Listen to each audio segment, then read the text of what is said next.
나는 고교 졸업 후 몇 년도 못 가 잃어버릴 내용들을 배울 필요가 없다고 믿는 사람이다. 하물며 1년도 못 가 까맣게 잃어버릴 내용들을 기초 학력에 증대니 국민 교양의 토대니 하는 명분으로 강제로 가르치는 정책은 정말 쓰레기통에 처박아야 한다고 믿는다.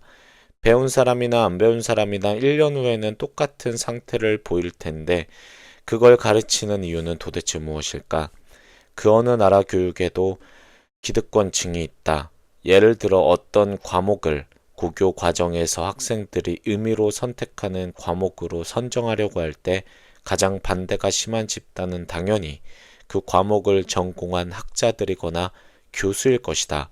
당연히 그들은 그 과목이야말로 학문의 기초이며 고교생들이라면 반드시 알아야 하는 과목이라고 침을 튀기며 강조할 것이다.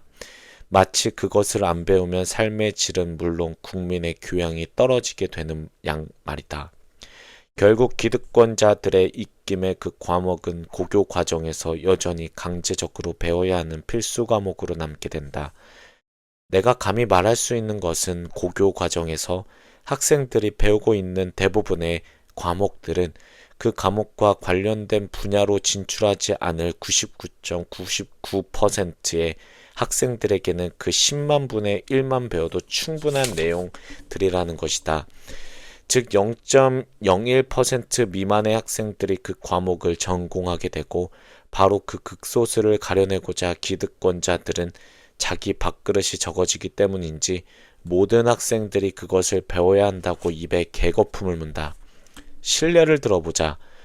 교육인적자원부의 제7차 교육과정은 학생들의 학습 부담을 덜어주고 원하는 과목을 집중적으로 공부하도록 하는 대한민국 교육제도상 가장 훌륭한 것이지만 2001년 6월 1903개 중고교 교사를 대상으로 실시한 설문조사에서 중학교사의 76.9%, 고교 교사의 84.8%는 이 교육과정을 부정적으로 생각한다고 했고 16.5% 중 15.7%고는 폐지를 주장했다. 심지어 전 교고 교사 만여 명은 반대 투쟁까지 벌였는데 그들의 반대 이유는 현장 실정을 무시했으며 교직의 미래를 불안하게 한다는 것이었다. 학생들에게 불리한 제도이기 때문에 반대한 것이 아니라 자기들 입장에서 불리하기 때문에 반대하였단 말이다. 이게 대다수 교사들이다. 그렇다면 대학은 어떨까? 한국에서 졸업 후 경제적 대가를 받는 직업을 가지려는 사람들에게 대학에서의 전공 과목은 무슨 의미가 있을까? 그것을 배우지 않는 사람들보다는 조금 낫지만 대부분은 졸업 후 사회에서 새로 배워야 한다. 왜 이런 일이 생겨나는 것일까? 모든 교수들이 그런 것은 아니지만 수많은 교수들이 공부는 하지 않고 구시대적 권위에 사로잡혀 낡은 강의록을 신주단지처럼 모시면서 뚱그름 잡는 차원 높은 소리, 이를테면 국가와 민족을 생각하여야 한다는 등의 듣기 좋은 말에서 능하고 갖가지 연구 기금에 침을 흘리지만 정작 연구는 대학원생들을 부려먹으며 짜집기 연구 결과 발표에 능숙하며 그 결과 사회에서 요구하는 수준도 모르는 무능한 그러나 스스로를 엘리트라고 생각하는 고학력자들만 길러내는 주범들이기 때문이다.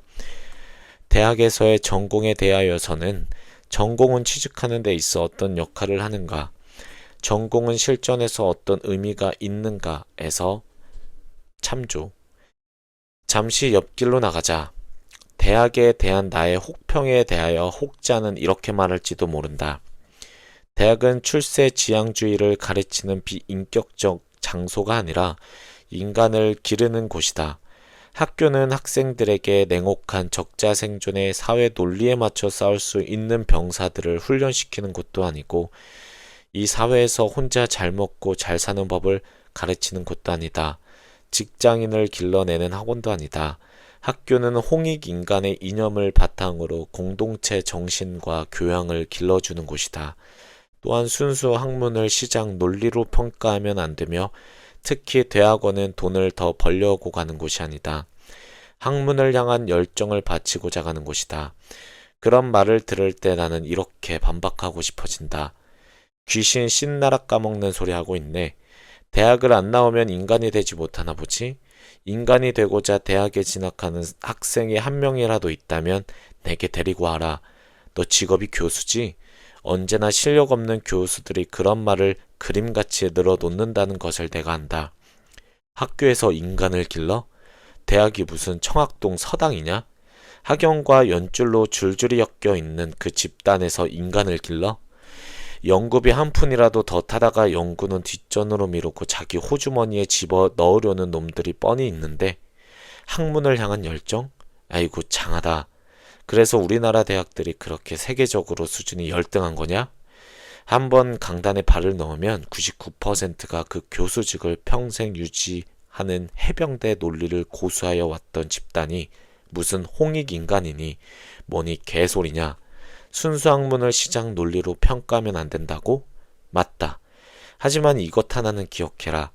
허버스트 스펜서는 19세기 말 영국의 인민주의 교육을 장식교육이라고 통렬히 비판했다는 사실과 네가 순수학문이라고 주장하는 것들이 그 시대의 인문주의 교육이나 별다를 게 없다는 것들 말이다. 어쨌든 간에 너는 순수한 열정으로 학문을 택했다며 돈은 바라지 않은 것이었다며 잘 먹고 잘 살자고 공부한 것은 아니라며 그런데 왜 대학에서 돈이 없어서 연구가 안 된다는 거니? 연구를 하려면 돈이 필요하다며? 돈? 그 돈 대부분은 세금 혜택까지 누리면서 너희들 호주머니 속으로 들어가는 것 아니냐?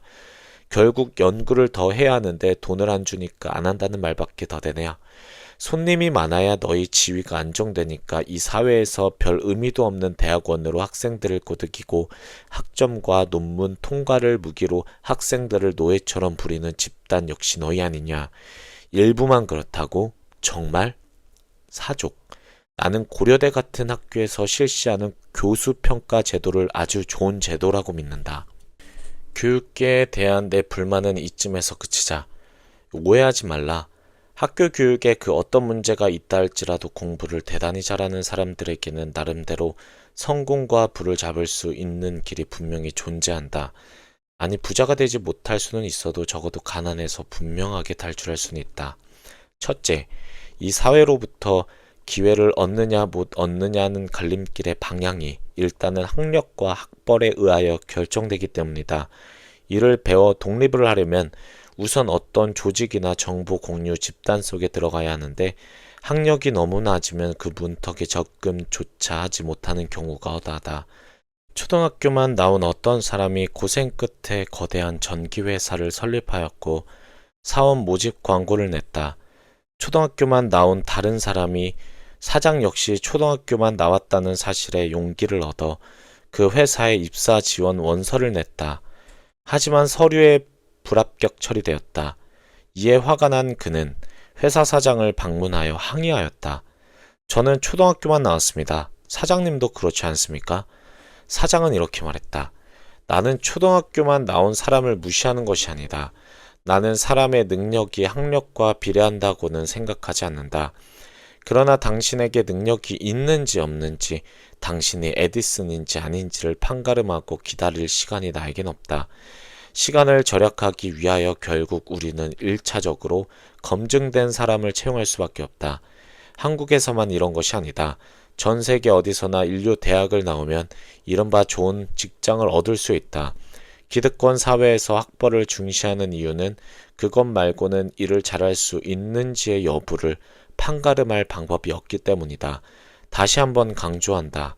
학교 교육을 무시한다면 사회로부터 일을 배울 수 있는 기회가 주어지지 않아 확률적으로는 실업자가 될 가능성이 더 크다. 그러나 명심해라. 학교에서 뭔가 배우지 못했기 때문에 무식해서 기회를 놓치게 되는 것이 절대 아니고 학벌과 학력 이외에 달리 사람을 판가름할 방법이 없다 보니 기회를 놓치게 된다는 것이니 말이다. 한때 여러 회사에서 신입사원을 능력만 보고 채용하겠노라고 선언도 하였지만 도대체 그 능력이란 것은 일을 시켜보지 않으면 알 수 없기에 결국은 다시 학력과 학벌을 보는 쪽으로 되돌아갔다는 점도 기억하여라. 둘째, 인류대 졸업자가 되면 일단은 고졸자보다 인건비를 더 많이 받을 수 있는 기회가 주어진다. 예를 들어보자. 막노동꾼이었던 장승수. 그는 어려운 가정에서 태어나 일찌감치 대학을 포기하고 술집과 당구장을 오토바이로 누비며 싸움꾼으로 고교 시절을 보냈다. 키 160cm, 몸무게 52kg의 왜소한 체격으로 포크레인 조수, 오락실 홀맨, 가스와 물수건 배달, 택시기사, 공사장, 막노동꾼 등 여러 가지 직업을 전전하면서 대학에 수차례 도전하였으나 계속 실패하다가 결국 IQ 113의 보통 머리와 내신 5등급의 낮은 성적으로 서울대학에 수석으로 들어갔다.